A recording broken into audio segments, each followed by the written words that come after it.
নমস্কার বন্ধুরা, সবাই কেমন আছো? আশা করি সবাই খুব ভালো আছো।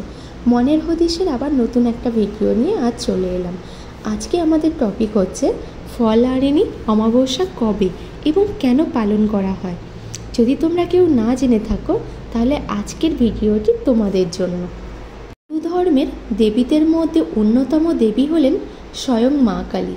বিভিন্ন তিথিতে ভিন্ন রূপে মায়ের পুজো করা হয়। ঠিক সেই রকম জ্যৈষ্ঠ মাসে অমাবস্যা তিথিতে মা কালী ফলহারিণী রূপে পূজিত হন। এই পুজোকে ঘিরে রয়েছে অনেক পৌরাণিক কাহিনী। জ্যৈষ্ঠ মাসের অমাবস্যা তিথিতে শ্রী রামকৃষ্ণ মা সারদা দেবীকে 10 মহাবিদ্যার অন্যতম দেবী ষোড়শী রূপে পুজো করেছিলেন। এই পুজো নাকি জগৎ কল্যাণের জন্য তিনি করেছিলেন।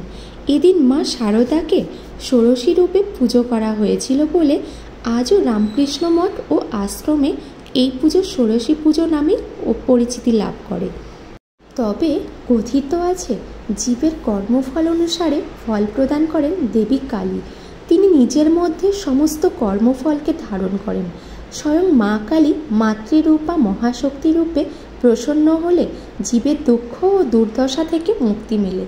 ফলহারিণী কালী পুজো প্রত্যেকের বিদ্যা, কর্ম ও সেই সঙ্গে অর্থলাভের উন্নতিও ঘটায় এবং প্রেম প্রণয়েরও সমস্ত বাধা বিপত্তি দূর হয়ে যায়।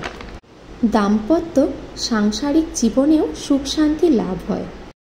2025-এর ফলহারিণী কালী পুজোর দিনক্ষণ আগামী 26শে মে, 11ই জ্যৈষ্ঠ সোমবার ফলহারিণী কালী পুজোর দিন। বেণীমাধব শীলের পঞ্জিকা অনুসারে সোমবার দিবা 11:09 হইতে 27শে মে 12ই জ্যৈষ্ঠ মঙ্গলবার দিবা 8:46 পর্যন্ত অমাবস্যা তিথি থাকিবে। যেহেতু মা কালীর আরাধনা রাত্রিবেলাতে হয়, তাই সোমবার ফলহারিণীর অমাবস্যার নিশি পালন হইবে। এই অমাবস্যা তিথিতে মাকে বিভিন্ন মরশুমি ফল দিয়ে পুজো করা হয়। জ্যৈষ্ঠ মাসের আম, জাম, লিচু, কাঁঠাল বিভিন্ন মরশুমি ফল যা পাওয়া যায় তাই দিয়ে মায়ের পুজোর রীতি। মনস্কামনা পূর্ণ করতে মা কালীকে ফল নিবেদন করেন ভক্তরা। মানা হয় মানত করা ফল মানত পূরণ না হওয়া পর্যন্ত খাওয়া নিষেধ। ইচ্ছে পূরণের পর সেই পুজোর বিশেষ ফলটি গঙ্গায় ভাসিয়ে পুজোর আয়োজনের পরামর্শ মেলে। দক্ষিণেশ্বর, কালীঘাট, তারাপীঠের মতো অনেক জায়গাতেই এই পুজো হয়।